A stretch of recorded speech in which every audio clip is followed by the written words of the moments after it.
Touch screen laptops అండి చాలా తక్కువ ప్రైస్లో తీసుకొని వచ్చినాం. అది కూడా కంప్లీట్గా బ్రాండ్ న్యూ కండిషన్లో అయితే తీసుకొని వచ్చినాం. ఇక కాన్ఫిగరేషన్ విషయానికి వస్తే కోర్ i5లో 10th జనరేషన్ ప్రాసెసర్ ఉంటుంది, 8 GB ర్యామ్ ఉంటుంది, 256 GB SSD ఉంటుంది. కంప్లీట్గా టచ్ స్క్రీన్ అయితే ఉంటుందండి.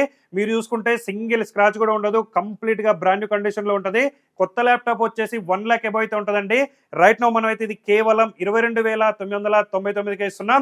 సో ఇక విండోస్ 10 ఒరిజినల్ ల్యాప్టాప్కి ఇష్టం ఉంటుంది, విండోస్ 11 కూడా ఫ్రీగా అయితే అప్గ్రేడ్ చేసుకోవచ్చు, ర్యామ్ అప్గ్రేడ్ చేసుకోవచ్చు, SSD కూడా అయితే అప్గ్రేడ్ అయితే చేసుకోవచ్చు అండి. సో ఎక్కడ కంపేర్ చేసుకున్నా కూడా ఇంత తక్కువ ప్రైస్లో touch screen laptops, 10th generation laptops, business series models అయితే ఎక్కడ కూడా దొరకవు. దీంతో పాటుగా ఒక వాటర్ ప్రూఫ్ బ్యాగ్ కూడా మనమైతే ఫ్రీగా ప్రొవైడ్ చేస్తున్నాం. అట్లనే ఒక వైర్లెస్ మౌస్ కూడా మనమైతే ఫ్రీగా ప్రొవైడ్ చేస్తున్నాం అండి. విజిట్ చేయలేని వాళ్ళకి ఆల్ ఓవర్ ఇండియా ఎక్కడున్నా సరే డెలివరీ కూడా మనమైతే ప్రొవైడ్ చేస్తున్నాం. ఇక మన స్టోర్స్ అయితే హైదరాబాద్, వైజాగ్, విజయవాడ, బెంగళూరు అయితే ఉన్నాయి. సో నీడిన వాళ్ళైతే తొందరగా విజిట్ చేసి అయితే పర్చేజ్ చేసుకోండి. ఇలాంటి మరిన్ని మోడల్స్ కోసం అయితే మన రెయిన్బో సిస్టమ్స్ ఖచ్చితంగా ఫాలో చేయండి. Thank you.